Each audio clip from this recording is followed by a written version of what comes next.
আসসালামু আলাইকুম ওরহমতুল্লাহি ওবারাকাতু। আজকে কথা বলবো হচ্ছে কীভাবে প্রফেশনাল ফেসবুক পেজ তৈরি করবেন সেই বিষয় নিয়ে আজকে মূলত ভিডিও। দেখেন আমি কিন্তু এই মুহূর্তে একটা পেজ ক্রিয়েট করেছি। তো এই পেজটা কীভাবে প্রফেশনালভাবে তৈরি করলাম সেই ভিডিও নিয়ে মূলত আজকে ভিডিও। তো ভিডিওটি সম্পূর্ণই দেখতে থাকুন। তো প্রফেশনাল এই পেজ তৈরি করার জন্য আমরা চলে যাব হচ্ছে প্রথমে হচ্ছে আমরা যে আপনার হচ্ছে ফেসবুক লাইটে অথবা ফেসবুক আপনার মেইন অ্যাপসে যেতে পারেন। তো আমি ফেসবুক লাইট দিয়েই দেখাবো। তো আমি ফেসবুক লাইটে চলে আসলাম এবং আসার পর আমরা আমাদের যেরকম ফেসবুক আইডি আছে, তো যে আইডিতে করতে চান সেই আইডি এবং লগ ইন করে জাস্ট উপরে 3 লাইন দেখতে পাচ্ছেন, এই যে কোনায় উপরে 3 লাইনে ক্লিক করতে হবে। তো উপরে 3 লাইনে ক্লিক করার সাথে সাথে এখানে অনেকগুলো ফিচার শো করবে। এখানে পেজ বলে একটা অপশন আছে, এই পেজের উপরে আপনাকে একটা টাচ করে দিতে হবে। আমি যদি একটু দেখাই যে এখানে পেজ রয়েছে, তো পেজের উপরে একটা যদি টাচ করে দেন, টাচ করে দেওয়ার সাথে সাথে কিন্তু আপনার যদি অন্য কোনো পেজ থাকে তাহলে এখানে শো করবে, আর যদি পেজ না থাকে তাহলে কোনো পেজ শো করবে না। এই ক্রিয়েটে ক্লিক করবেন। ক্রিয়েট এখানে জাস্ট এই যে কোনায় ক্রিয়েট দেখতে পাচ্ছেন, এই ক্রিয়েটে ক্লিক করবেন। অর্থাৎ ক্রিয়েটে ক্লিক করার সাথে সাথে আর একটা নতুন ইন্টারফেস শো করবে। তো আমি ক্রিয়েটে ক্লিক করলাম, ক্লিক করার সাথে সাথে এরকম ইন্টারফেস শো করছে। জাস্ট আপনি এই যে এখানে নিচে গেট স্টার্ট লেখা দেখতে পাচ্ছেন, এই যে নিচে গেট স্টার্ট বলে একটা লেখা রয়েছে, জাস্ট আপনাকে ক্লিক করতে হবে এই গেট স্টার্টে। তো আমি হচ্ছে সিম্পলি গেট স্টার্টে ক্লিক করলাম, ক্লিক করার সাথে সাথে এরকম একটা নতুন পেজে নিয়ে আসলো। দেখেন এখানে উপরে একটা প্রশ্ন করছে তারা, what do you want to name this page, অর্থাৎ আপনি এই পেজটাতে কী নাম দিতে চাচ্ছেন, অর্থাৎ আপনি যে পেজ খুলতে চাচ্ছেন সেটাতে কী নাম দিতে চাচ্ছেন সেটাকে এখানে কিন্তু লিখে দিতে হবে। তো আমি একটা নাম দিয়ে দিই, এখানে আমি একটা নাম দিয়ে দিব। তো মনে করেন আমি এমন একটা নাম দিয়ে দিলাম। তো যাই হোক আমি একটা নাম সিলেক্ট করে দিই তাহলে বুঝতে সুবিধা হবে। এরকম একটা নাম দিয়ে দিলাম, দেওয়ার পর আমি হচ্ছে নেক্সটে ক্লিক করব। নেক্সটে ক্লিক করার পর দেখি কি আসে, এরপর এই যে নিচে নেক্সট দেখতে পাচ্ছেন, নেক্সট আমরা ক্লিক করে দেব। তো নেক্সটে ক্লিক করে দেওয়ার পর দেখি এখানে ইউজার নেম অর্থাৎ এই পেজ হচ্ছে না, কারণ হচ্ছে আমি সবগুলো বড় হাতের লেটার দিয়েছি, এই কারণে এখানে ইনভ্যালিড দেখাচ্ছে। তো আমি সবগুলো একটু ছোট হাতের দিয়ে দেখাই। তো সবগুলো বড় হাতে দিলে হবে না, তো এখানে বড় হাতের ছোট হাতের মিলে কিন্তু দিতে হবে। তো দেখেন আমি হচ্ছে সবগুলো বড় হাতে দিছি, এই কারণে হয় নাই। তো আমি এটা এডিট করে আমি ছোট হাতে দিগুলো দিলাম। তো এডিট করে দেখেন আমি ছোট হাতে দেওয়ার পর এবার হচ্ছে নেক্সটে ক্লিক করব। নেক্সটে ক্লিক করার পর দেখি এখন কি আসে, এই যে নিচে নেক্সট দেখতে পাচ্ছেন। এবার আমি নেক্সটে ক্লিক করব। তো নেক্সটে ক্লিক করার পর দেখেন আমার কিন্তু হয়ে গেছে। এরপর পরে স্টেপ নিয়ে আসছে, এরপর পরে স্টেপে বলতেছে what category best description of the page your when to create, অর্থাৎ আপনি এই যে প্রফেশনাল পেজ তৈরি করতে চাচ্ছেন কী ক্যাটাগরির, এখানে যে অ্যাড ক্যাটাগরি লেখা রয়েছে এই প্লাস চিহ্নতে ক্লিক করবেন। এখানে অনেকগুলো ক্যাটাগরি রয়েছে, দেখেন এখানে ভিতর থেকে আপনি যে ক্যাটাগরিটা পছন্দ হয়, যে রিলেটেড ভিডিও মেক করতে চান সেই রিলেটেড এখানে ক্যাটাগরিটা সিলেক্ট করে দেবেন। তো এখানে অসংখ্য হচ্ছে ক্যাটাগরি রয়েছে, চাইলে আপনি ওইখানে সার্চ বাটনে লিখেও দিতে পারেন। তো এখানে দেখেন কতগুলো ক্যাটাগরি রয়েছে, তো আমি এর ভিতর থেকে একটা সিলেক্ট করে নেব বা দুটো নেব, আপনার ইচ্ছা। তো এখানে আমি যেহেতু টেক রিলেটেড ভিডিও বা আর্নিং ভিডিও হবে, তো সেই ক্ষেত্রে ডিজিটাল ক্রিয়েটর এখানে ক্লিক করব। দেখেন আমার কিন্তু অ্যাড হয়ে গেছে ডিজিটাল ক্রিয়েটর। এরপর আরও যদি অ্যাড করতে চাই এখানে অ্যাড প্লাস চিহ্নিতে আবার ক্লিক করবো, আবার অ্যাড হয়ে যাবে। না চাইলে আর অ্যাড করব না। তো এখানে আমি আরেকটা অ্যাড করে দেখাচ্ছি, অ্যাড ক্রিয়েটে ক্লিক করলাম। এরপরে জাস্ট কি করতে হবে, আমি পার্সোনাল ব্লগ দিলাম।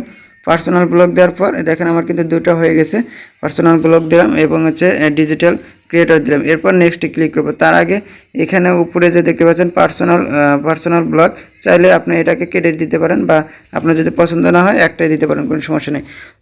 তো এখানে ক্রস বাটন আছে, ক্লিক করলেই কিন্তু কেটে যাবে। তো আমি যেহেতু দুইটাই দিব, তো এই ক্ষেত্রে দুইটাই রাখলাম। এরপর হচ্ছে নেক্সটে দেখতে পাচ্ছেন নিচে নেক্সটে জাস্ট ক্লিক করলাম।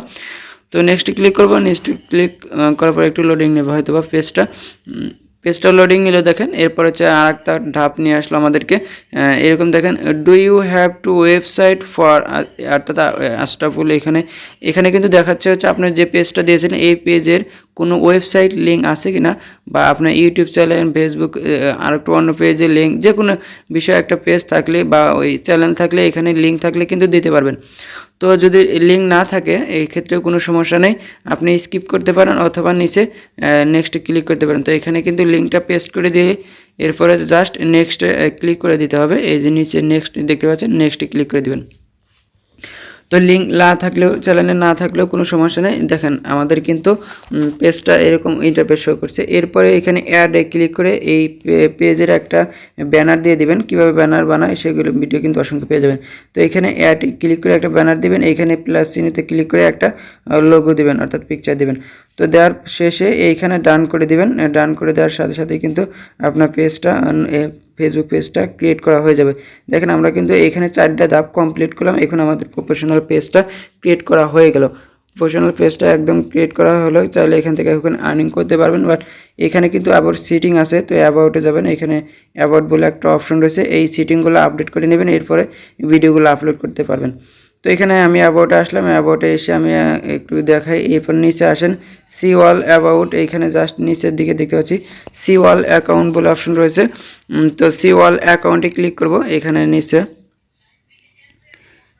সি অল অ্যাবাউটে ক্লিক করলাম। ক্লিক করার সাথে সাথে কিন্তু এরকম ইন্টারফেস শো করবে, যাতে এখানে সবগুলো কিন্তু অ্যাড করতে পারেন। এখানে নীল কালিগুলো যে লেখা রয়েছে এখানে টাচ করে দিয়ে কিন্তু আপনি সবগুলো অ্যাড করতে পারেন। এখানে ফোন নাম্বার, ইমেইল, এখানে যা যা আছে সবগুলো কিন্তু আপনি রিয়েলটাই অ্যাড করে দিবেন। এটা হচ্ছে সবচেয়ে বেটার হবে, যাতে মনিটাইজেশনের সময় কোনো সমস্যা না হয়। তো এইগুলো সবগুলো আপনি হচ্ছে ফিল আপ করবেন। এগুলো একটু অতিরিক্ত সময় লাগবে, এই কারণে দেখাচ্ছি না, এটা ইজিলি তাই পারবেন। তো সুতরাং এটা আমি মনে করি যে দেখান লাগবে না। এগুলো সবগুলো আপনারা হচ্ছে অ্যাড করে নেবেন। অ্যাড করে নিয়ে গেলে কিন্তু আমাদের সেটিংটা আপডেট হয়ে গেল, আর আমাদের কোনো কিছু করতে হবে না। তো আমাদের প্রফেশনাল পেজটাও তৈরি হয়ে গেলো, সেটিংগুলো আপডেট করলো। তো আমি একটা দেখাচ্ছি, এখানে অ্যাড ফোনে ক্লিক করার পর আমি এখানে একটা ফোন আমার কান্ট্রিটা সিলেক্ট করব, বাংলাদেশ দেওয়ার পরে এখানে ফোন নাম্বার দিয়ে জাস্ট সেভে ক্লিক করব। এরকম অপশন সবগুলোতে আসতে পারে, তো বাড়তিও অপশনও আসতে পারে, বাট হচ্ছে এখানে একদম ইজিলি এটা করতে পারবেন। বিদায় হচ্ছে ভিডিওটা লং হয়ে যাবে, এই কারণে দেখাচ্ছে না। এবার দেখেন আমার ফোন নাম্বারটা দিয়ে দিলাম। এরপর হচ্ছে নিচে সেভ অপশন দেখতে পাচ্ছেন, সেভ অপশানে এসে আপনি জাস্ট একটু সেভ করে দেবেন। তাই এটা কিন্তু আমাদের আপডেট হয়ে যাবে বা সেভ হয়ে যাবে। দেখেন আমার কিন্তু সেভ হয়ে গেছে। এইভাবে সবগুলো চাইলে আপনি এখানে অ্যাড করে নিতে পারবেন। এইখানে জাস্ট লেখার পর ক্লিক করে বা ওই যে পেন আইকন আছে সাইটে, ওইখানে ক্লিক করেই কিন্তু আপনি এই সবগুলো ফিচার অ্যাড করে নিতে পারবেন। তো আমি সবগুলো এখন অ্যাড করে নিয়ে দেখাচ্ছি না, তো ভিডিওটা লং হয়ে যাবে, এই কারণে হচ্ছে সবগুলো। এখন আমি হচ্ছে পেজটাকে বা অ্যাপসটাকে আমরা হচ্ছে রিফ্রেশ করলাম। রিফ্রেশ করার পর আবার সাইটে চলে আসলাম বা ফেসবুকে পেজে চলে আসলাম। ফেসবুকে তো আসার সাথে সাথে কিন্তু এরকম জাস্ট ফেসবুক পেজ এখন আমাদের সামনে ইন্টারফেস শো করতেছে। দেখেন আমার কিন্তু প্রফেশনাল পেজটা হয়ে গেল। এই ছিল মূলত আজকের ভিডিও, প্রফেশনাল পেজ কীভাবে তৈরি করতে হয়। দেখা হবে নতুন কোনো ভিডিও নিয়ে। খোদা হাফেজ।